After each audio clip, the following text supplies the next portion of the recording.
Welcome to రాజనీతి. భారత్ పాకిస్తాన్ మధ్య యుద్ధ వాతావరణం నేపథ్యంలో పాకిస్తాన్ ప్రధానమంత్రి షహబాజ్ షరీఫ్ పాకిస్తాన్లోని మంత్రులు ఉన్నతాధికారులతో ఒక సమావేశాన్ని ఏర్పాటు చేశారు. అంటే కార్యాచరణ ఎలా ఉండాలి ఏంటి అనే దాని విషయం. ఈ సమావేశానికి పాకిస్తాన్ మాజీ ప్రధానమంత్రి షహబాజ్ షరీఫ్కి అన్న అయిన నవాజ్ షరీఫ్ కూడా హాజరయ్యారు. ఆయన ముస్లిం లీగ్ అధ్యక్షుడిగా ఉన్నారు. వ్యక్తిగత హోదాలోనే ఆయన హాజరయ్యారు. ఆయన ఈ సందర్భంగా వాళ్ళ తమ్ముడికి ఒక సూచన చేశారు. భారత్తో దూకుడుగా వ్యవహరించొద్దు, ఘర్షణ మార్గంలో వెళ్ళొద్దు, సాధ్యమైనంత వరకు శాంతియుతంగా డీల్ చేసుకోండి ఇష్యూనని ఒక సలహా ఇచ్చారు. తర్వాత ఇంకో మాట కూడా ఆయన ఏమన్నారంటే, రెండు దేశాల మధ్య శాంతి పునరుద్ధరణకు వ్యక్తిగత స్థాయిలో తన వంతు ప్రయత్నం చేస్తా అన్నారు. దానికి తగ్గట్టుగానే భారత ప్రభుత్వ పెద్దలతో మాట్లాడే ప్రయత్నాల్లో ఉన్నట్టు తెలుస్తూ ఉంది. యాక్చువల్గా నవాజ్ షరీఫ్ ఈయన 3 సార్లు ప్రధానమంత్రిగా పనిచేశారు పాకిస్తాన్కి. 1990 నుంచి 93 వరకు, 97 నుంచి 99 వరకు, 2014 నుంచి 2017 వరకు 3 సార్లు ప్రధానిగా పనిచేశారు. 3 సార్లు కూడా ఆయన పదవీచ్యుతుడయ్యాడు. కొన్ని ఇబ్బందికరమైన పరిస్థితులను ఫేస్ చేసి పదవీచ్యుతుడయ్యాడు. ఇప్పుడు కూడా ఆయన ఉద్రిక్తతలు తగ్గించేందుకు లండన్ నుంచి వచ్చారు. ఆ దేశ ప్రభుత్వానికి హితవు చెప్పాడు.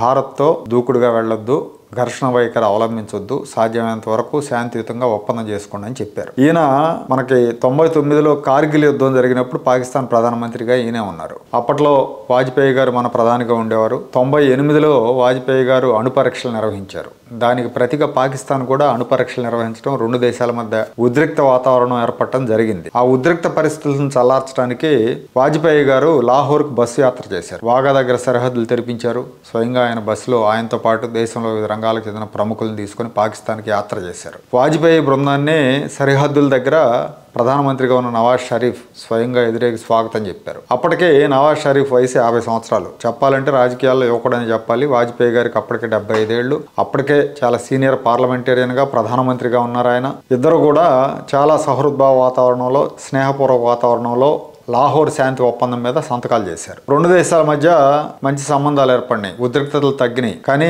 ఆ తర్వాత 2 నెలలకే పాకిస్తాన్ కార్గిల్లో చొరబాట్లు మొదలుపెట్టి, ఈ చొరబాట్లను భారత్ ధీటుగా తిప్పికొట్టింది, పాకిస్తాన్ని తరిమేసింది. రెండు దేశాల మధ్య యుద్ధ వాతావరణం ఏర్పడింది. కానీ అమెరికా జోక్యంతో చల్లారింది. అప్పుడు అమెరికా అధ్యక్షుడిగా బిల్ క్లింటన్ ఉన్నారు. ఆ సందర్భంలో వాజ్పేయి చాలా మనస్తాపానికి గురయ్యారంట. పాకిస్తాన్ తనకు వెన్నుపోటు పొడిచింది, నవాజ్ షరీఫ్ నాతో కలిసి సంతకం పెట్టి శాంతి ఒప్పందం మీద 2 నెలలు తిరగకుండానే సైన్యాన్ని పంపించాడని ఆయన ఆవేదన చేశారు. అయితే ఈ చొరబాట్ల విషయం తనకు తెలియదని, తనకు తెలియకుండా ఇది జరిగిందని నవాజ్ షరీఫ్ మీడియాతో చెప్పారు. అలాగే వాజ్పేయి గారికి డైరెక్ట్గా ఫోన్ చేసి కూడా చెప్పారు. ఇది నిజానికి షరీఫ్కి తెలియకుండా సైన్యం చేసిన కుట్ర.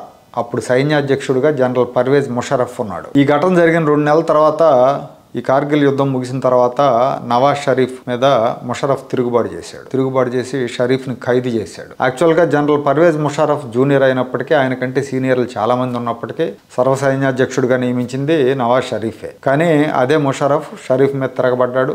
షరీఫ్కి ఉరిశిక్ష వేయించే ప్రయత్నాలు కూడా చేశాడు. షరీఫ్ని ఉరి నుంచి కాపాడటానికి సౌదీ రాజు ఫహద్, అమెరికా అధ్యక్షుడు బిల్ క్లింటన్, భారత ప్రధానమంత్రి వాజ్పేయి వీళ్ళంతా కూడా పాకిస్తాన్ ప్రభుత్వం మీద గట్టి ఒత్తిడి తీసుకొచ్చారు. వీళ్ళ ఒత్తిడి లేకపోతే నవాజ్ షరీఫ్ కూడా జుల్ఫికర్ అలీ భుట్టో గతి పట్టేది. అప్పట్లో భుట్టోను కూడా ఇలాగే సైనిక నియంత జియావుల్ హక్ ఉరిదీశాడు. ఇక ఈ కార్గిల్ విషయాన్ని షరీఫ్ ఇటీవల కూడా మీడియాతో చెప్పారు. వాజ్పేయికి వెన్నుపోటు పొడిచాము, వాజ్పేయి తనను నమ్మించి మోసం చేశారు, తనకు వెన్నుపోటు పొడిచారని ఆయన చాలాసార్లు బాధపడ్డారు.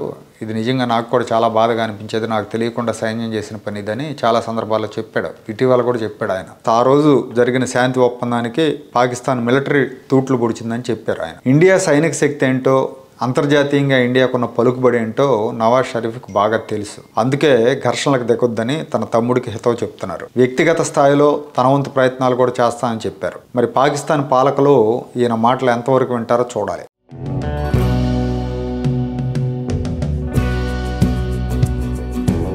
Like, share and subscribe to Rajaniti channel.